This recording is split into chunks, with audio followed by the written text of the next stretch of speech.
নাটোর শহর থেকে ৩ কিলোমিটার উত্তরে ইতিহাসখ্যাত দীঘাপতিয়া রাজবাড়ি তথা উত্তর গণভবন অবস্থিত।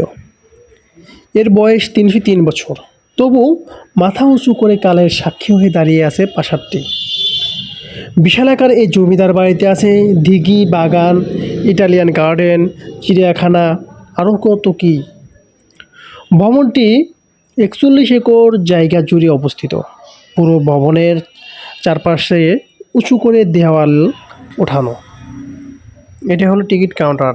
এখান থেকে টিকিট কাটতে হবে, প্রতি জন পার পিস ৩০ টাকা করে নেবে। এর উপরে আছে একটি ঘড়ি।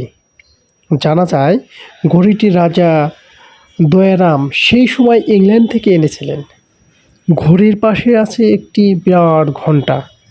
এক সময় নাকি এই ঘণ্টার ধ্বনি বহুদূর থেকে শোনা যেত। মূল ফটক ধরে প্রাসাদের ভিতর যেতেই আপনার চোখে পড়বে বহু প্রাচীন ও দুর্লভ প্রজাতির গাছের সমারোহ। সেখানে আছে রাজ অশোক, সৌরভী পরিজাত, হাপাপমালি, কর্পূর, হরিতকি, জ্যৈষ্ঠমধু, মাধবী, তারাঝরা, মাইকাস, নীলমণি, মণিরতা, হৈমন্তী সহ বিভিন্ন দুর্লভ প্রজাতির ফলজ ঔষধি বৃক্ষ। প্রাসাদের প্রবেশ পথের চারিদিকে প্রাসাদ ঘেরা পরিখা, যা পুরো রাজপ্রাসাদকে ঘিরে রেখেছে। ভিতরে বিশাল মাঠ ও গোলাপ বাগান। একপাশে গণপূর্ত অফিস। দ্বিতল হলুদ ভবনটি কুমার প্যালেস নামে পরিচিত। সে সময়কার চারটি কামান, যেগুলোর স্থাপনকাল ১৭৯৯ সাল।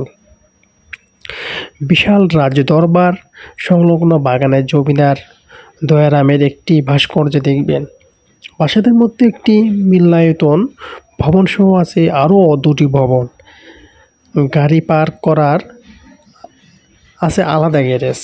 প্রাসাদের ভিতর আছে ব্যবহার্য বিভিন্ন জিনিসপত্র। ভবনের মধ্যে জাদুঘর, বহু দর্শনীয় স্মৃতিস্তম্ভ, ভাস্কর্য ও দৃষ্টিনন্দন স্থাপত্য বিদ্যমান। এসব নিয়ে গড়ে উঠেছে উত্তর গণভবন সংগ্রহশালা।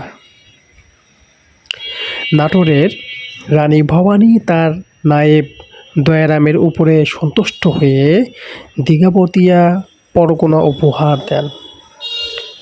১৯৪৭ সালে তৎকালীন পাকিস্তান সরকার জমিদারি প্রথা বিলুপ্ত হয়ে এরপর ১৯৫২ সালে দীঘাপতিয়া শেষ রাজা প্রতিভাবানাথ রায় সপরিবার রাজপ্রাসাদ ত্যাগ করে কলকাতায় চলে যান। পরবর্তীতে ১৯৬৫ সাল পর্যন্ত রাজপ্রাসাদটি পরিত্যক্ত থাকে। ১৯৬৬ সালে তৎকালীন পূর্ব পাকিস্তান সরকার সরকারি ভবন হিসেবে এই প্রাসাদের সংস্কার করে। ১৯৭২ সালে এটিকে উত্তর গণভবন হিসেবে অভিহিত করা হয়। চারিদিকে মনোরম লেক, সুউচ্চ প্রাচীর পরিবেষ্টিত ছোট বড় ১২টি কারুকার্যখণ্ডিত ও দৃষ্টিনন্দন ভবন নিয়ে আজও ইতিহাসের সাক্ষী হয়ে মাথা উঁচিয়ে রেখেছে উত্তর গণভবন। বাংলার রাজা জমিদারদের মধ্যে দীঘাপতিয়া রাজবংশ একটি উল্লেখযোগ্য স্থান অধিকার করে আছে। দয়ারাম রায় এ রাজবংশের প্রতিষ্ঠাতা। ১৬৮০ সালে নাটোরের প্রখ্যাত কলম গ্রামের এক তিলি পরিবারে দয়ারাম রায় জন্মগ্রহণ করেন। তার পিতার নাম নরসিংহ রায়। নাটোর রাজবংশের প্রতিষ্ঠাতা রামজীবন যখন পুঠিয়ার রাজা দর্পনারায়ণের অধীনে চাকরি করতেন, সে সময় তিনি কাজ উপলক্ষ চলনবিল এলাকার কলম গ্রামে পৌঁছান। রামজীবন যখন পুঠিয়ার রাজা দর্পনারায়ণ ঠাকুরের অধীনে কর্মচারী ছিলেন, তখন দয়ারাম তার মাসিক ৮ আনা বেতনে চাকরি করতেন। পরে সামান্য লেখাপড়া করে জমা খরচ রাখার মতো যোগ্য অর্জন করেন। রামজীবন তাকে মাসিক ৮ আনার পরিবর্তে ৫ টাকা বেতনে নিযুক্ত করেন। পরবর্তীতে পুঠিয়ার রাজা দর্পনারায়ণের চেহ্ন ভালোবাসা ও সহানুভূতি পেতে থাকেন তিনি। বাংলার নবাব দেওয়ান মুর্শিদ কুলি খানের প্রিয় ভাজন হওয়ায় দয়ারাম জমিদারি লাভ করেন। তখন আরও ভাগ্য খুলে যায়।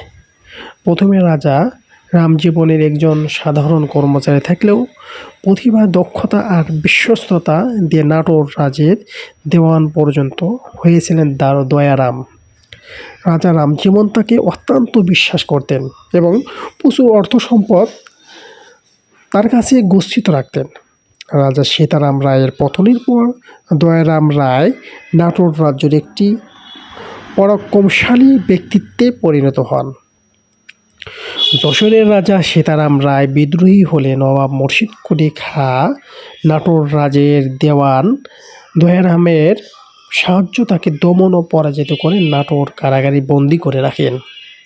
সীতারাম রায়কে পরাজিত করায় নবাব সরকারের দয়ারামের প্রভাব বেড়ে যায় এবং তিনি রাইয়া খেতাবে ভূষিত হন। সীতারাম রায়কে পরাজিত করে তিনি মূল্যবান সম্পদ সমূহ লুণ্ঠন করেন। তবে সীতারামের গৃহদেবতা কৃষ্ণজির মূর্তি ছাড়া সব রামজীবনের হাতে অর্পণ করেন। দয়ারামের এহেন ব্যবহারে রামজীবন খুশি হয়ে দয়ারামকে কৃষ্ণজির মূর্তি স্থাপনের জন্য পুরস্কার স্বরূপ দীঘাপোতায় একখণ্ড জমি দান করেন। সেই সঙ্গে বর্তমান বগুড়া জেলার সারিয়াকান্দির চন্দনবাইশা এলাকার নৌখিলা পরগনাও দান করেন। এটি দীঘাপতিয়া রাজবংশের প্রথম জমিদারি। পরে তিনি লাভ করেন পরগনা, ভাতুরিয়া, তরফ, নন্দকুজা, যশোরের মহল, কালনা ও পাবনা জেলার তরফ, সেলিমপুর। এভাবে দীঘাপতিয়া রাজবংশের ও জমিদারির গোড়াপত্তন হয় 1760 সালে। উত্তর গণভবন পরিদর্শনের সময়সূচি হলো গ্রীষ্মকালে সকাল 10টা থেকে সন্ধ্যা 6টা পর্যন্ত উত্তর গণভবন দর্শনার্থীদের জন্য খোলা থাকে, আর শীতকালে 5টায় তা বন্ধ করে দেওয়া হয়। সপ্তাহের প্রতি রবিবার উত্তর গণভবন বন্ধ থাকে। গণভবনের আঙ্গিনায় প্রবেশ করতে আগে 20 টাকা লাগতো, এখন 30 টাকা মূল্য টিকিট ক্রয় করতে হবে।